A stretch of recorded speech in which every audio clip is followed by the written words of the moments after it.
Hello everyone, welcome to my channel spoons of flavours. আজকে আমি খুব সাধারণ একটা ঘরোয়া রেসিপি আপনাদের সাথে শেয়ার করব।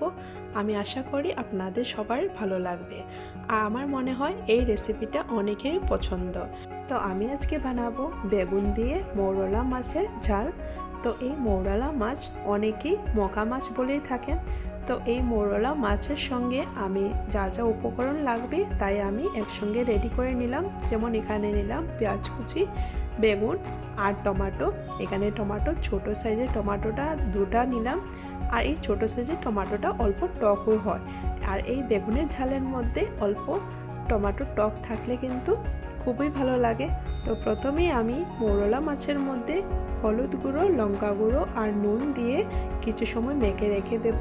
তারপর প্যানের মধ্যে সরষের তেল দিয়ে মৌরলা মাছ দিয়ে দেব।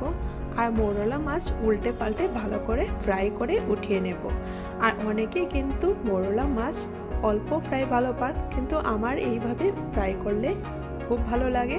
তো আপনারা যদি ফ্রাইটা অল্প ভালো পান তাহলে অল্পই করে নেবেন।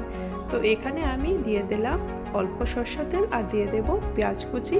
আর পেঁয়াজটা অল্প সফট হয়ে আসার পর দিয়ে দেব টমেটো। আর টমেটোটা দেওয়ার পর আমি এখানে মশলাটা অ্যাড করব।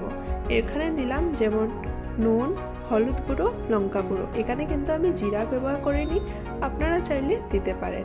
তারপর আমি কিছু সময় কষানোর পর দিয়ে দেব কেটে রাখা বেগুন। আর বেগুনটা দিয়ে কিছু সময়ের জন্য ঢেকে আমি কষিয়ে নেব। আর এই প্রসেসটা আমি করেছি 15 মিনিটের মতো।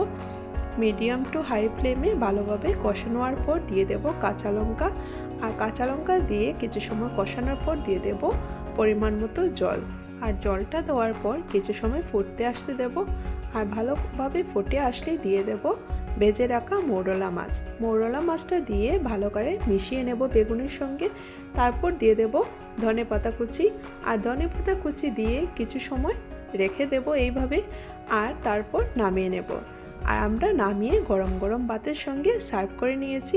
আপনারা এইভাবে একদিন বানিয়ে দেখবেন। এই মৌরলা মাছের ঝাল কিন্তু অনেক ভালো লাগে। আমার আজকে সাধারণ রেসিপি যদি আপনাদের ভালো লেগে থাকে তাহলে প্লিজ কমেন্ট করে জানাবেন।